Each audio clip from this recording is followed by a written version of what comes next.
आज मैं आपसे विज्ञापन के बारे में चर्चा करना चाहता हूँ। विज्ञापन को अंग्रेजी में एडवर्टाइजमेंट कहते हैं। आज के ज़माने में बिना विज्ञापन किए, बिना एडवर्टाइजमेंट किए कोई भी माल आसानी से नहीं बिकता है। आप टीवी देखते होंगे, टीवी पर आप देखते हैं कि कितने विज्ञापन आते हैं, साबुन के, जूतों के, चश्मों के और भी अनेक चीज़ों के, सिले सिलाई कपड़ों के और भी अन्य चीज़ों के विज्ञापन आते हैं। क्योंकि हर आदमी ये सोचता है कि जब तक जनता को हम अपनी चीज़ के बारे में बताएंगे नहीं, उसकी अच्छाइयों के बारे में जिक्र नहीं करेंगे, तब तक वो चीज़ कैसे बिकेगी। तो ये जो विज्ञापन है, ये विज्ञापन पहले तो अखबारों के ज़रिए, पैम्फलेट के ज़रिए हुआ करते थे, लेकिन अब नए ट्रेंड के अनुसार ये विज्ञापन टीवी के अनुसार किए जाते हैं। अब ये विज्ञापन दो प्रकार के होते हैं, एक इंटरनल विज्ञापन होता है, एक एक्सटर्नल विज्ञापन होता है। इंटरनल विज्ञापन का मतलब यह है कि आप अखबारों में छापें, टीवी में विज्ञापन करें, पर्चे बाँटें, रोड टू रोड जाकर कन्वेंसिंग करें, ये इंटरनल विज्ञापन कहलाता है। एक होता है एक्सटर्नल विज्ञापन। एक्सटर्नल विज्ञापन मानी है कि आप बाहर के विज्ञापन करें, आप दीवारों पर लिखवाएं, आप बड़े बड़े होर्डिंग, बड़े बड़े बोर्डिंग सड़कों पर लगा दें, और जो मोटर या बसें या टैक्सी जो घूमती हैं उन पर अपना विज्ञापन चिपका दें, रेलवे पे अपना विज्ञापन लगवा दें। तो इन सब के लिए पैसा खर्च करना पड़ता है, लेकिन ये भाई विज्ञापन है, इसका जनता के ऊपर प्रभाव पड़ सकता है। और जनता अगर आपकी चीज़ को पसंद करती है तो उस चीज़ को बिक्री आपकी बढ़ जाती है। क्योंकि विज्ञापन, बगैर विज्ञापन किए आपका माल आसानी से बिकता नहीं है। जब तक आप अपने माल की क्वालिटी, अपने माल की विशेषता नहीं बताओगे, तब तक आपका माल कोई भी ग्राहक आसानी से खरीदता नहीं है। आप चाहे टीवी बेच रहे हो, आप चाहे फ्रिज बेच रहे हो, आप चाहे एसी बेच रहे हो, उन सब में विज्ञापन बहुत ज़रूरी है। क्योंकि जब तक जनता को आप वस्तु की विशेषताएं, गुण नहीं बताएंगे, तब तक वो माल बिकेगा नहीं।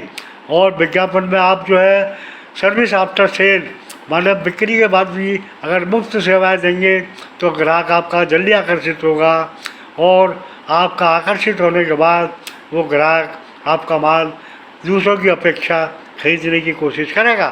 अगर दूसरी तरफ कोई माल ऐसा है जिसमें सर्विस आफ्टर सेल नहीं है, हो सकता है ग्राहक उस माल को ना खरीदे, हो सकता है उस तरफ आकर्षित ना हो।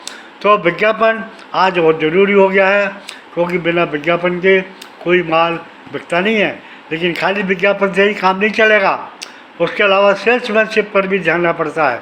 अर्थात हमको एजेंट नियुक्त करने पड़ते हैं, हमको विक्रेता रखने पड़ते हैं, हमको मार्केटिंग ऑफिसर, मार्केटिंग एजेंट रखने पड़ते हैं, जिनको हम एक कोटा फिक्स कर देते हैं कि भाई तुमको महीने में या साल में इतना माल बेचना ही पड़ेगा, तब तुमको तनख्वाह और कमीशन मिलेगा।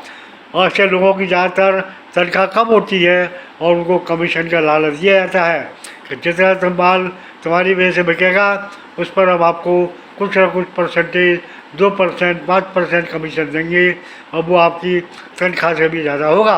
तो आदमी जो है विज्ञापन और सेल्समैन, इन दोनों पर ध्यान देता है, जिससे उसका माल आसानी से बिक सके।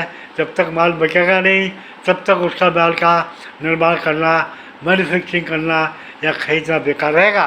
माल को आप आसानी से खरीद सकते हैं, माल को आप आसानी से उत्पादन कर सकते हैं, मैन्युफैक्चर कर सकते हैं, लेकिन उसको बेचना बड़ा कठिन माना जाता है।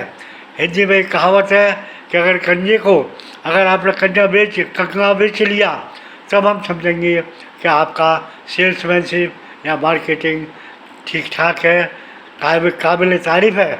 लेकिन अगर आप अपना माल क्वालिटी में होते हुए भी नहीं बेच पाएंगे, तो फिर काय की मार्केटिंग और काय की सेल्समैनशिप।